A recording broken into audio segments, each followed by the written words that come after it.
Assalamualaikum, hai semua viewers. Okey, hari ni Kak Zaidah nak share resepi gulai lemak berempah. Okey, kita masuk 4 sekawan.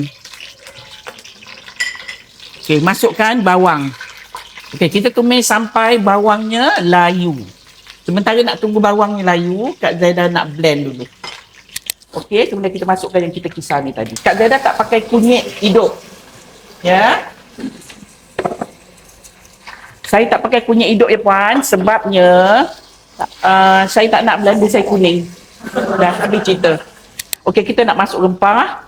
Kita masuk rempah ketumbar, jintan dan juga lada hitam dan juga sedikit serbuk kunyit. Okey, kita nak masuk ayam. Sekejap puan, bila saya dah tu nanti saya cerita pasal daun salam ya. Jangan lama masa tumis rempah sebab rempah kita tak bancuh dengan air. Dan lebih lama puan tumis nanti dia jadi hangus. Ya. So kita masukkan ayamnya, kecilkan api. Saya kecilkan api. Saya besarkan apinya.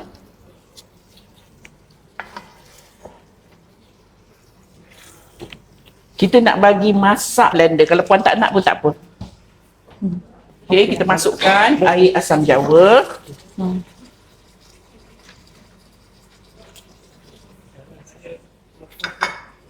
Masukkan air. Okey, kemudian kita masukkan santan. Santan terpulang ya puan, kalau puan tak suka, ada orang dia jaga ya, kolesterol tak boleh makan tu, tak boleh makan ni. Puan kurangkanlah.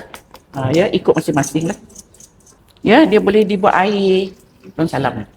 Ya. Yang ni Kak Zaidah masukkan air ya? Ya, saya masuk air. Dia macam ni puan, nanti tak ya, saya masuk garam ni, saya lupa nanti. Okey, dia macam ni puan. Saya bagi contoh yang paling senang. Ya, yang paling puan boleh kata mengadap hari-hari. Puan masak nasi lemak.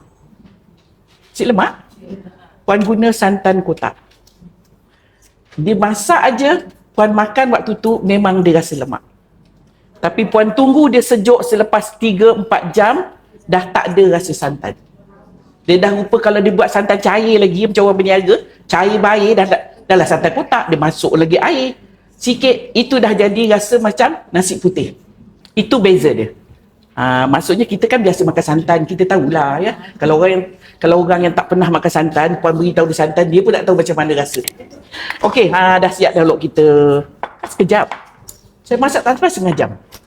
Ya, pasal ayamnya dah masak. Okey, so ini rupa dia lah. Sedap. Asyik masak duk lemak cili padi je kan. Nak try lah lemak berempah pula. Saya nak rasa dulu sebelum kita tutup apinya.